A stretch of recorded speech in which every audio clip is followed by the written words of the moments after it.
কেমন ছেলে তুমি? পয়সা নেই তো আমার প্লেয়ার বানিয়ে দাও।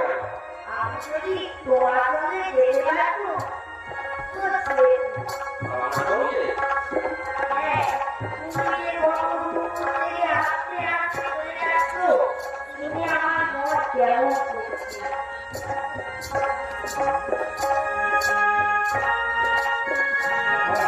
তুমি এখানে কি করছো? কবিরাজ আমাকে বাইরে যেতে বারণ করেছে। তাই আমি সারাক্ষণ এখানেই বসে থাকি। কি হয়েছে? আমি জানি, আমি তো কিছু করিনি, তাই আমি জানি আমার কিছু হয়েছে। কবিরাজ, কোথায় আছো? আমি সেই আমাদের গ্রাম থেকে আসছি। তোমাদের না? অনেক দূরে তোমাদের না? আমাদের গ্রাম থেকে যে পাঁচমুড়া পাহাড় আছে না, ওই পাঁচমুড়া পাহাড়ের তলায় শ্যামলী নদী তীরে আমাদের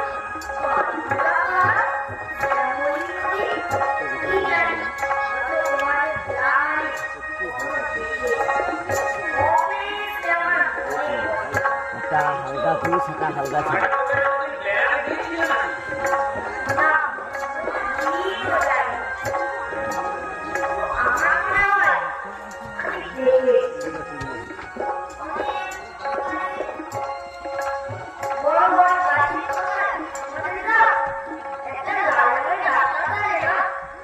কি বলেছো বাবা? কি আশ্চর্য! আরেকটা দেখো আমাদের গ্রামে গরু চড়ে বইকি, খুব চড়ে।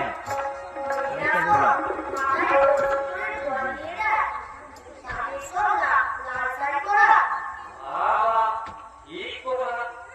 আমাদের গ্রামের মেয়েরা ওই জয়রামের সব মেয়েরা নদী থেকে জল তুলে নিয়ে যায়, তবে না তারা যে সবাই লাল শাড়ি পরে। আর কিন্তু বাবা, তুমি নিশ্চয়ই কোনোদিন বেড়াতে গিয়েছিলে আমাদের গ্রামে। সত্যি বলছি জয়ারা, আমি একদিনও যাই। কবিরাজ আমাকে যেদিন বাইরে যেতে বলবে সেদিন নিয়ে যাবে তোমাদের গ্রামে।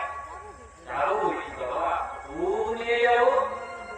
আমাকে তোমার মতো বাচ্চাদের নিয়ে দই বেচতে শিখিয়ে দেবো। ওইরকম খুব বড় বড় গাছের তলা। বলে যাই, দই বেচতে যাবে কেন বাবা?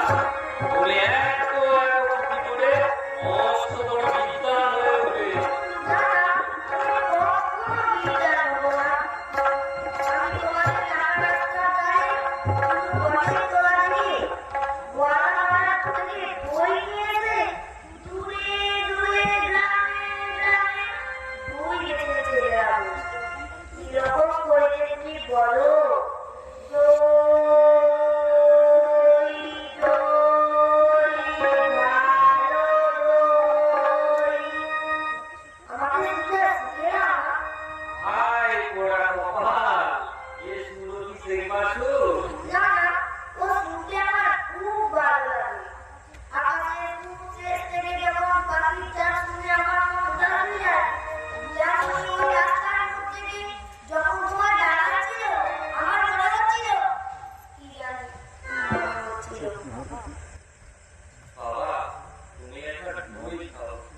আমার তো পয়সা নেই। না না না না, পয়সার কথা বলো না। তুমি আমার একটা দই খেলে আমি যে কত খুশি হব সে বলে বোঝাতে পারবো না। না বাবা, তোমার তো অনেক দেরি হয়ে গেল। কিচ্ছু দেরি হয়নি বাবা, কিচ্ছু দেরি হয়নি। আমার কোনো লোকসানই হয়নি। দই বেচতে যে কত সুখ,